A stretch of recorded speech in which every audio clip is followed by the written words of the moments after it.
Hello, Golden Rams, and welcome to a new episode of Ram Center. As always, it's your boy, Josh Swift. And I'm Shine Dancer. So listen, Josh, let's get straight to the point. What did you think about that Super Bowl? Super Bowl 50 was good, but wasn't what I expected most people expected because it was a defensive game and it was so many stops. So it wasn't exciting and seeing Cam Newton dabbing and scoring a touchdown. I know you were looking forward to that. I know you were. But, I mean, it was great to see Peyton Manning come out with a win right before he left. So I'm not complaining. I'm not complaining at all. So listen, Josh, have you had a chance to go to any gymnastics meet this semester? Not yet. Well, listen, let me tell you about this. Over the weekend, our gymnastics team took third place at the Ken Anderson Invitational at Temple University. This win was led by Majesta Valentine, who posted a first place all-around score of 38.875, which is literally amazing. That is amazing. Westchester places third out of 5 teams. Although Westchester placed third, they were only a half point behind Temple and the College of William and Mary, which is literally barely nothing. So they were so close. Their next meet is February 13th in New Haven, Connecticut versus Yale University and Rhode Island College.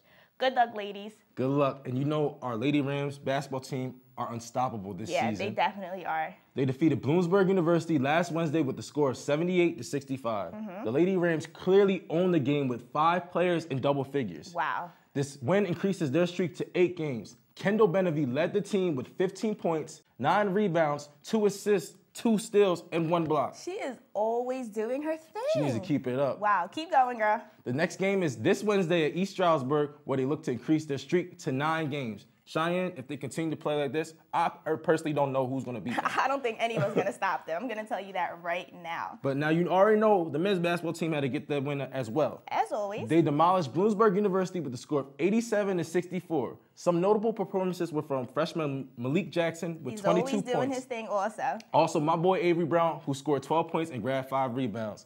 The next game is next Wednesday at East Stroudsburg. So, Ram Squad, hold it down. Yes, they always are holding it down, so we're not worried. No, we're now, not. Switching over to track and field, our men's team, sophomore Justice Norman, picked up a first place to lead the team as Desk Driver Invitational.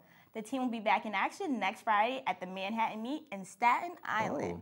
All right, well, good job, fellas. Well, it's been a great weekend for sports. Now let's throw it over to my boy Marcellus for his Behind the Numbers segment. Marcellus?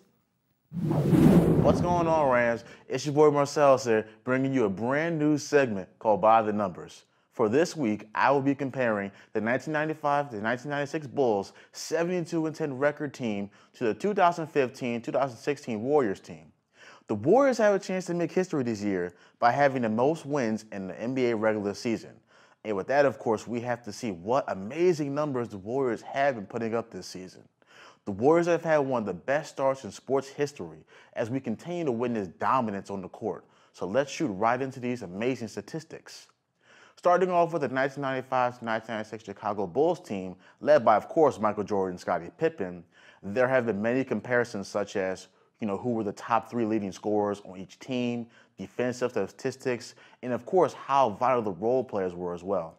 The 3 leading scorers for the Chicago Bulls during that time were Michael Jordan, who averaged about 30.4 points per game, shooting 49.5% and 42 for the 3-point line.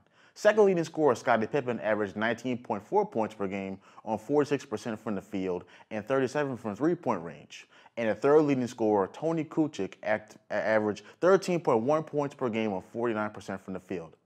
The Bulls' total points per game allowed were 105.4, and other defensive statistics during that season were allowing an opponent's average of 92.9 points per game, and they also averaged 44.6 rebounds per game as well. Now we will compare them to the current Warriors team right now, standing at 46-4. The Golden State Warriors' current record this season is 46 wins and only 4 losses, an amazing feat to say the least. Their top 3 scorers this season are Stephen Curry, who's averaging 29.8 points per game on 50% from the field and 45% from 3-point range. The second leading scorer is Klay Thompson, who is also averaging 21.4 points per game on 47% from the field and 43% from 3-point range. Finally, their third leading scorer in Draymond Green is averaging 14.4 points per game on 48% from the field and 41% from the 3-point line. The Warriors' total points per game allowed this year so far is 102.8 points, and they've held their opponent's field goal percentage to 43%.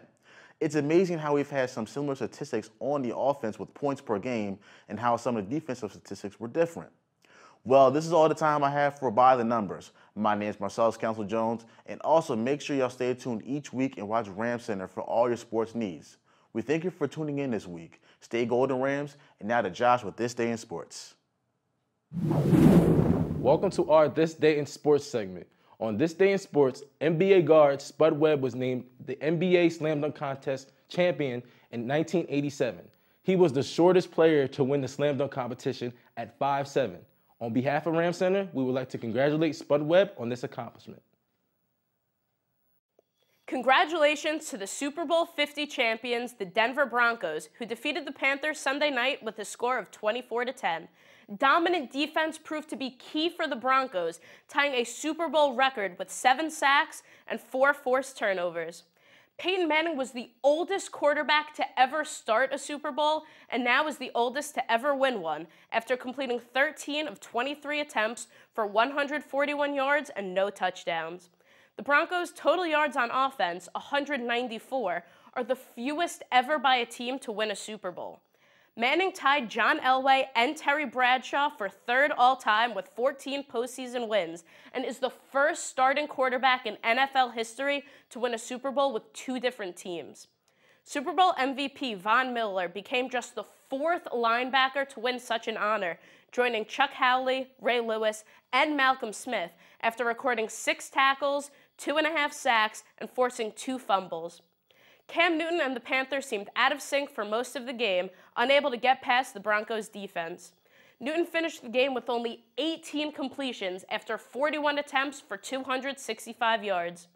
Newton also led the team in rushing yards with 45 yards on 6 carries.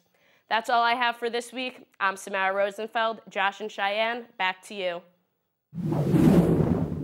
Thank you, Samara. Now, we didn't even get to mention about that halftime performance. So what did you think about it? You know, Beyonce is always doing a thing. Yes, she was of course. really rocking. Bruno Mars, he had some moves too. Yeah, and Cole, I was actually really surprised by him. And then Coldplay, you know, they did their own thing as well. They did. But it was all good. But also, we can't forget, you know, Valentine's Day coming up. No one really cares about that. But the All-Star game. Josh? It's Valentine's. It's all about the All-Star game. You're right. We're looking forward to that. So we'll see some surprises and maybe even a better performance from somebody. Yes, I'm not saying who.